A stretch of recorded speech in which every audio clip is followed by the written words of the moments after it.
everybody. Welcome to another episode of Politically Depressed. As always, I'm your host, Eamon McAdam. So before we start today's episode, I want to give another brief shout out to just everyone who has written in, or left reviews, or ratings, or even become members of our Patreon.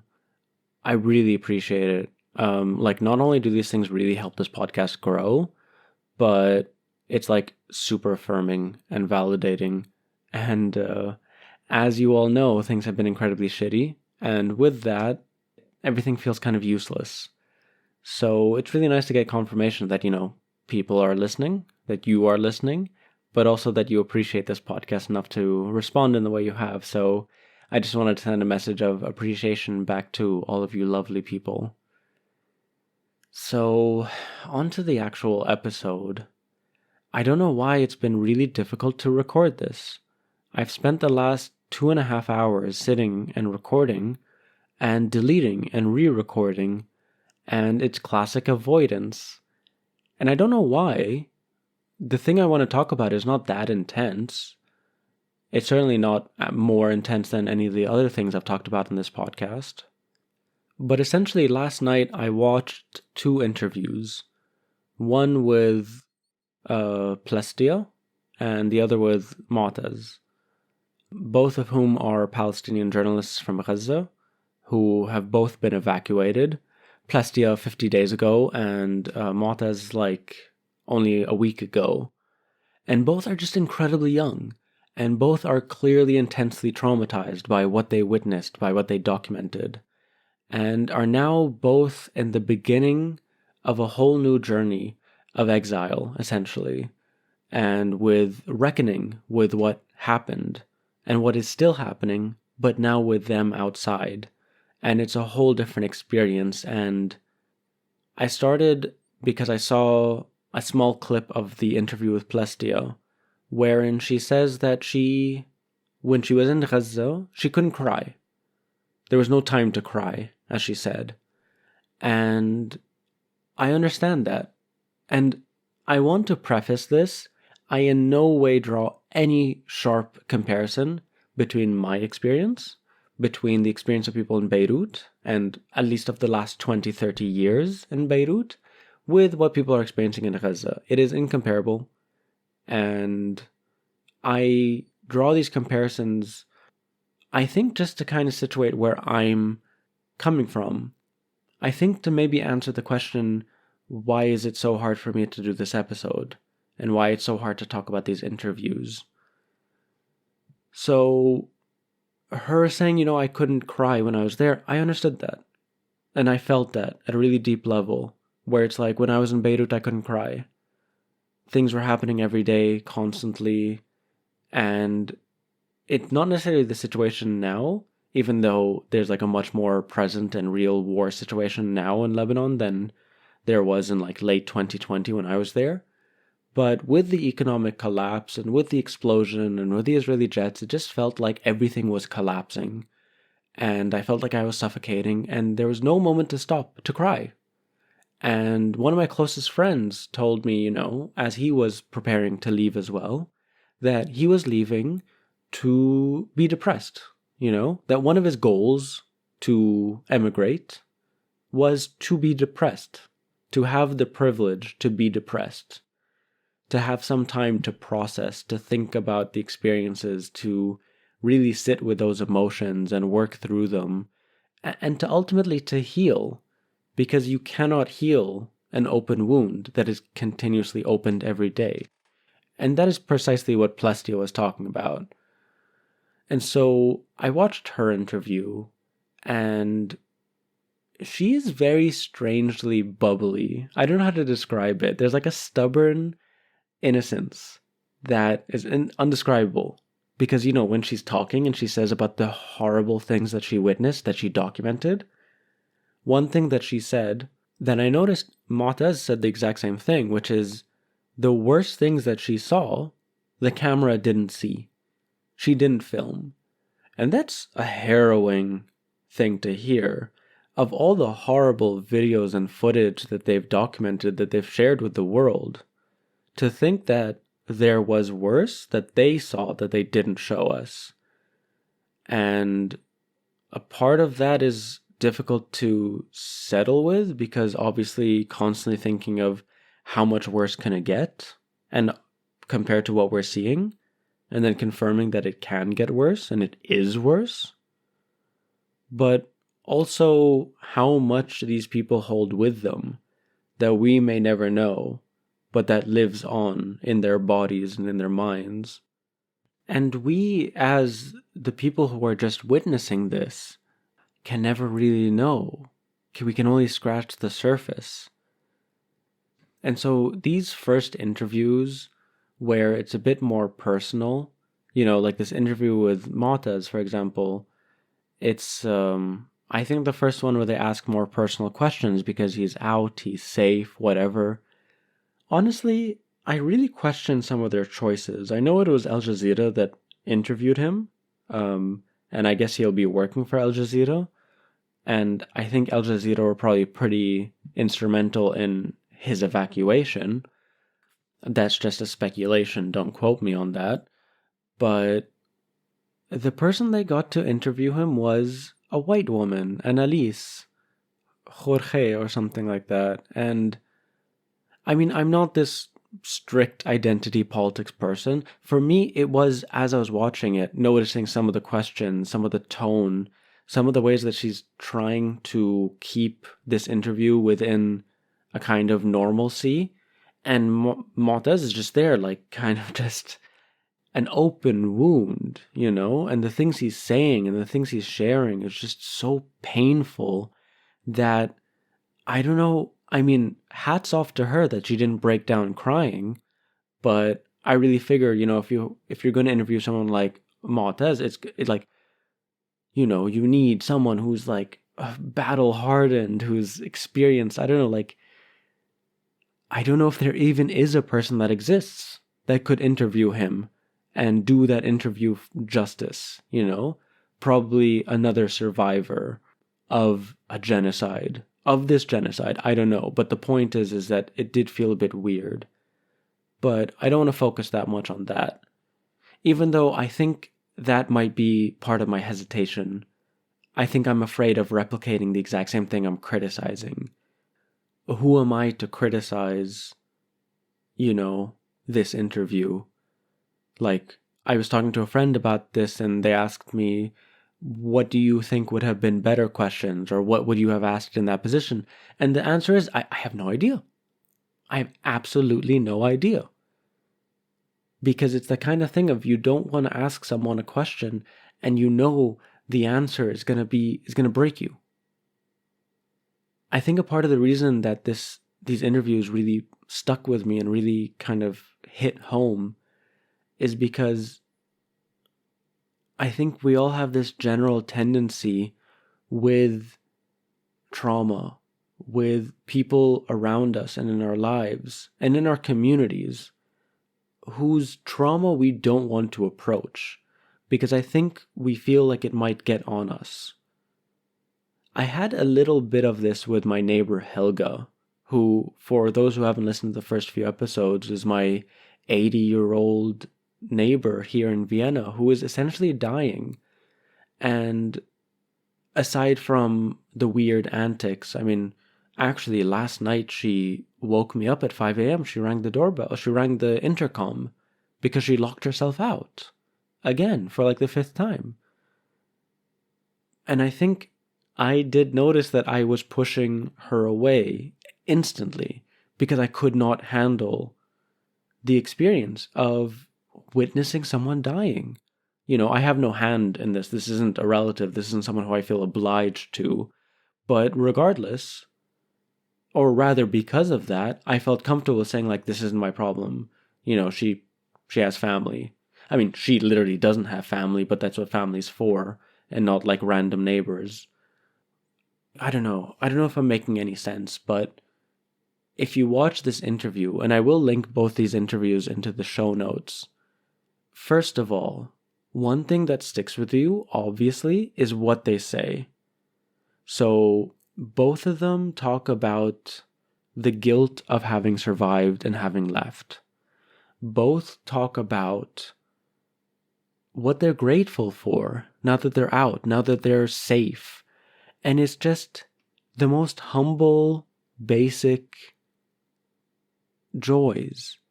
Having clean water, a nice couch, a hot shower. I mean, Montez took it a step further and said, I'm glad I'm not seeing bloodied bodies every fucking day and like limbs and people mourning their family that's been killed by the Israelis mercilessly. I think the one thing I'm trying to do by thinking about these interviews and what I was trying to connect with is the fact that how can we learn from these people? Like in thinking that these interviewers cannot actually conduct a proper interview with them, that actually I don't think anybody can conduct a real interview where they get the human story. Because to actually unravel, I mean, they're clearly very hardened. Mota's only just left, like a week ago. He is clearly distraught. He said, no, I will never come to terms. I will never process until Gaza is healed, until the bombing stops, until life comes back to a sort of normalcy and it starts coming back to life again. Which, again, is really fucking terrifying to hear. Because if you place your mental well-being on the well-being of our region, then we are all going to die mad. We are all going to become incredibly insane. This is a lesson that, I don't know, I've been told for decades, and it's definitely cynical, but I don't know how anybody can see the genocide that's unfolding and not be cynical. So what he's kind of saying is, he will never be able to process. And I think one thing that makes this especially difficult for me to think about is, again, like I said, I am incredibly skeptical of any attempt to put myself in their shoes. I think there's a kind of faux empathy that some people have where they imagine that they could understand anybody's experience if they try hard enough. No, definitely not. I think that's hugely overstating one's capacities for empathy, but also understating how intensely different some experiences are, So with that in mind, I think why these two interviews kind of fascinated me or kind of pulled me in, and why it's been really difficult for me to kind of say these things out loud or think about them, is because they are both entering this kind of new phase, one of exile, one of being over there and watching, and the pain, and honestly, the slowness, the quiet, the silence. Like trying to think about Montez when he goes back to his hotel room and then the phone isn't ringing, he's not watching anything. He's probably watching things all the time. The news is probably on 24/7. And some of these same things that I've been seeing in myself, in obviously a much more lessened version, but it's going to be a much more accelerated version. And how painful those moments of silence will be. And he's a young guy. He's younger than me, which is crazy. And he's got a life ahead of him. And over those years, there are going to be silences. There are going to be moments where he's going to remember, or he's going to connect with the fact that now that he's outside, he is more impotent, potentially, to do anything. Or in general, just hearing him talk about the guilt of leaving, and that guilt is going to compound. I don't know. I think what I'm really trying to contemplate here, and I think it's something that I'm having a really hard time connecting with because it feels so almost like groundbreaking for me, or you know what I mean? Like a truth that I know I will never be able to reach, but that I will attempt to kind of have an asymptotic relationship. I don't know how to pronounce that word, but like get as close to it as possible. Which is, how do we understand the world? How do we understand human psychology? How do we understand politics and humanity and human history in a way that can hold the experience of people like Plestia, of people like Mu'taz, of the millions of people experiencing genocide at the moment in Gaza? Like, I think it's one thing to listen to them, and it's another thing to incorporate their worldview into ours. As in, I think about this sometimes, that a lot of people talk about listen to marginalized voices and the like, but a lot of it is lip service because, and I don't like asking this question in a way which is kind of like a gotcha, because I've realized that you lose people if you do this gotcha thing, or if it starts to become a judgment, whatever. But I will just ask this question broadly, I mean, it's a podcast, so you can't take this personally because, yeah. We do live in a white supremacist patriarchal world, and history is written by white men, by and large.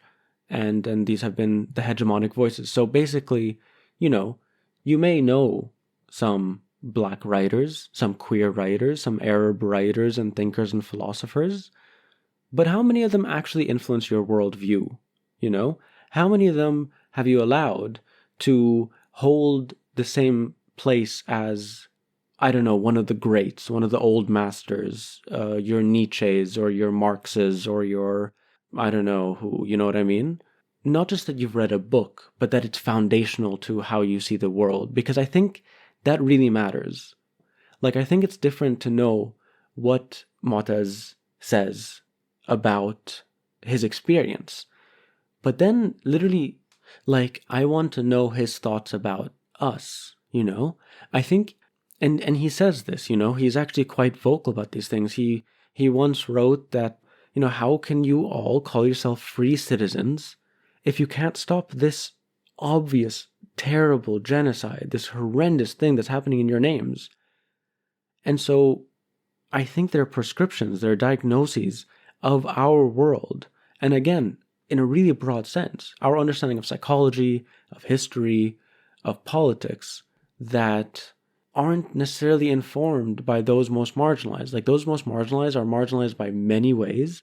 And one of them is that they can only speak about their marginalization and that's it. But they can't and are not allowed to speak broader. Whereas at the same time, you have the most mediocre white idiots who are lauded as geniuses.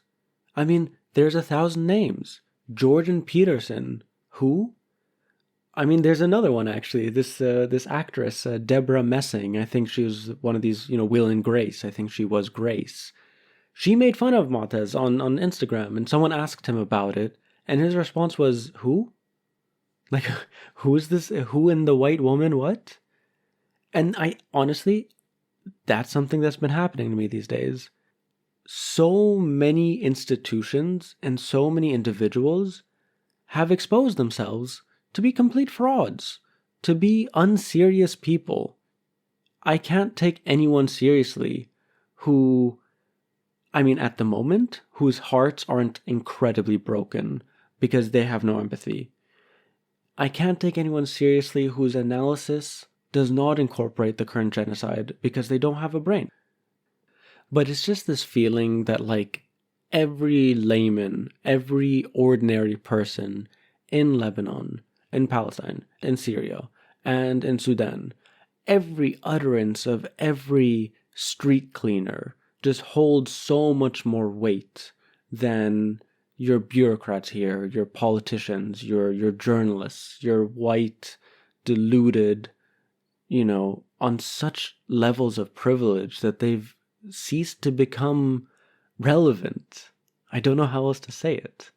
There's so many people, and it's become obvious that this isn't just like a bad apple situation. This is like mind-blowingly prevalent. These are just unserious people everywhere. And some of them hold the highest offices in the land. Who the fuck is Joe Biden? Who is he? Like, really, genuinely, who the fuck is he? To say anything, to have an opinion, to have any authority, moral or political or intellectual, he's meh. I don't know what to say. But same goes for so many journalists and so many activists and so many feminists and so many queer rights activists and so many institutions. And I'm just sick of it. I'm just so sick of the fact that it's just so normal here and in the West in general to essentially be a genocide denier, to be a genocide apologist. And it's taken as like either a legitimate point or like so tangential it's like not part of the whole.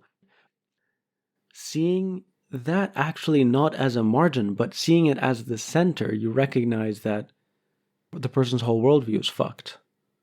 I've gone on a massive tangent. I don't think I've made any single coherent point in this whole episode. I just think there's so much to learn from people who experience this insane levels of violence. And again, not just about their experience, not just about the violence, but about life. It's like for Martez to say that like he's super grateful for a clean glass of water. We should all be grateful for a clean glass of water. We should be fighting for the fact that we still have clean water. Because, I just think things are going to get shittier for everyone, everywhere. And it's about time we wake up to that fact. And the people who can tell us about what the apocalypse is going to be like are the people who have already experienced their own apocalypse. And so that's why I have no time for white science fiction writers, because if you just listen to what a Palestinian has experienced in the last 3 months and like really understood, it's more than any white science fiction writer could ever imagine. And it's just much more relevant because it's much more real. Because it is real. Oh, it is real. Okay, always end with a joke, I guess. I think I made all the points that if I'm going to make, these are the ones I'm going to make. I'm really sorry for a very sloppy episode. I hope you still enjoy this. And I think, that's another episode of Politically Depressed. If you enjoy this podcast, please consider leaving a 5-star review or a rating wherever you listen to your podcasts. And if you really like this podcast, head over to patreon.com/firethesetimes. And for as little as $5 a month, you can really help support this podcast and the wider media project, The Fire These Times. So, thank you all for listening, and I'll see you all next week.